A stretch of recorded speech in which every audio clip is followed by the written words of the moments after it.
मिल्लत news bulletin में आपका स्वागत है। देश और दुनिया की बड़ी खबरों के साथ मैं असरार अहमद। संयुक्त राष्ट्र महासचिव एंटोनियो ने कहा है कि भारत अपने सुरक्षा बलों को कब्जे वाले कश्मीर में पैलेट गन से बच्चों को निशाना बनाने से रोके। बच्चों और सशस्त्र संघर्ष पर संयुक्त राष्ट्र सुरक्षा परिषद की रिपोर्ट में महासचिव एंटोनियो ने मांग की है कि भारत बच्चों को सुरक्षा बलों से न जोड़े और बच्चों पर पैलेट गन का इस्तेमाल करने से परहेज करे। महासचिव एंटोनियो ने कहा, मैं कश्मीर में बच्चों के खिलाफ भारतीय सेना द्वारा गंभीर दुर्व्यवहार की खबरों से दुखी हूँ। मैं इस स्थिति से बहुत परेशान हूँ। अपने ही ड्राइवर की पत्नी के बलात्कार का आरोप झेल रहे शिया वक्फ बोर्ड के पूर्व चेयरमैन वसीम रिजवी को लखनऊ में स्थानीय लोगों के भारी विरोध का सामना करना पड़ रहा है। वसीम रिजवी की गाड़ी पर जमकर पथराव हुआ, ऐसे में उसे जान बचाकर वहां से भागना पड़ा। जानकारी के अनुसार लखनऊ के कश्मीरी मोहल्ले से निकलते ही उसकी गाड़ी पर पथराव शुरू हो गया।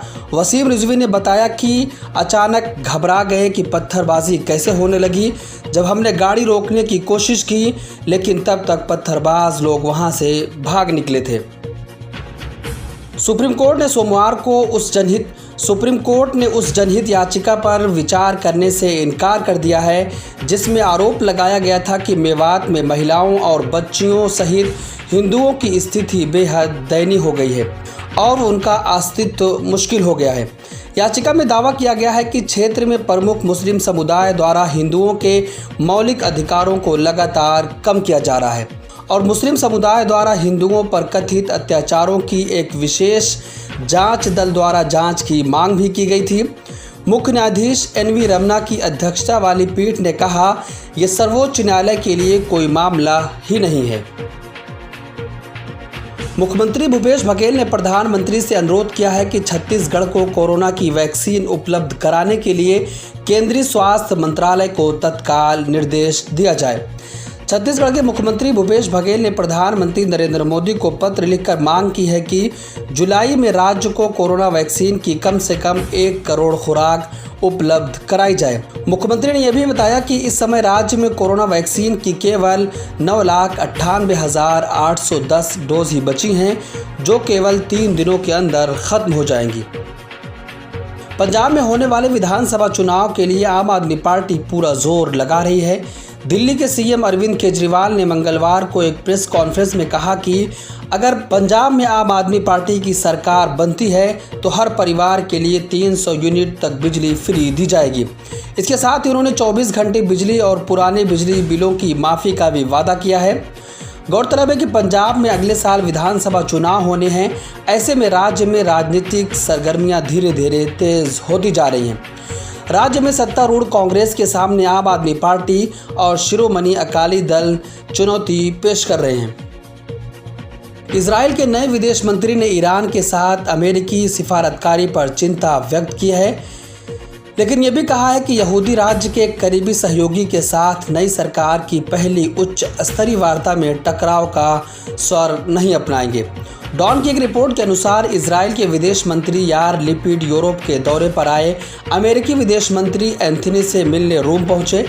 उन्होंने ईरान के परमाणु समझौते में फिर से शामिल होने के लिए राष्ट्रपति जो बाइडेन पर दबाव के बारे में चिंता व्यक्त की है।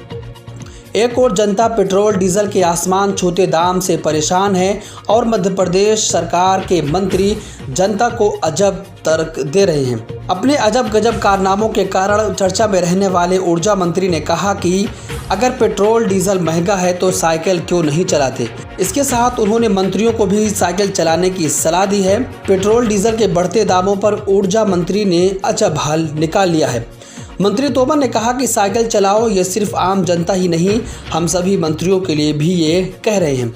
साइकिल चलाओ, सेहत अच्छी रहेगी। 6 गाड़ियों का काफिला लेकर चलने वाले मंत्री जी आम जनता को साइकिल से चलने की नसीहत इंदौर में दे रहे हैं। अपने खुद कार से चल रहे हैं और साथ में 6 गाड़ियों का काफिला भी चल रहा है और जनता को बेवकूफ़ बनाने के लिए उनको साइकिल से चलने की सलाह दे रहे हैं। उत्तर प्रदेश में विधानसभा चुनाव के 7-8 माह पहले ही राजनीतिक गहमागहमी काफ़ी बढ़ गई है। यूपी में सपा प्रमुख अखिलेश यादव के बाद बसपा ने भी अकेले विधानसभा चुनाव लड़ने का ऐलान कर दिया है। बसपा सुप्रीमो मायावती ने जिला पंचायत अध्यक्ष का चुनाव न लड़ने की घोषणा भी कर दी है और ऑल इंडिया मजलिस इत्तेहादुल मुस्लिमीन के प्रमुख असदुद्दीन ओवैसी ने भी उत्तर प्रदेश में 100 सीटों पर चुनाव लड़ने पर मुहर लगा दी है। ऐसे में आज़ाद समाज पार्टी के प्रमुख चंद्रशेखर ने भी अपनी सियासी रणनीति में आक्रामकता के संकेत दिए हैं, लेकिन चंद्रशेखर ने बहुजन समाज पार्टी पर तंज कसते हुए कहा, एक बड़ी पार्टी के नेता द्वारा जिला पंचायत के चुनाव में हाथ पीछे खींच लेना आत्मसमर्पण कर देना है, सरकार को खुली छूट या तानाशाही की इजाज़त देने जैसा है।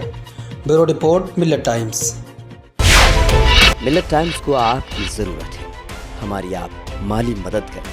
हर महीने सिर्फ 100 रुपये और 1 साल के लिए एक साथ सिर्फ 1000 रुपये। रकम भेजने के लिए यहाँ दिए गए फ़ोन पे, गूगल पे और पेटीएम नंबर का इस्तेमाल कर सकते हैं।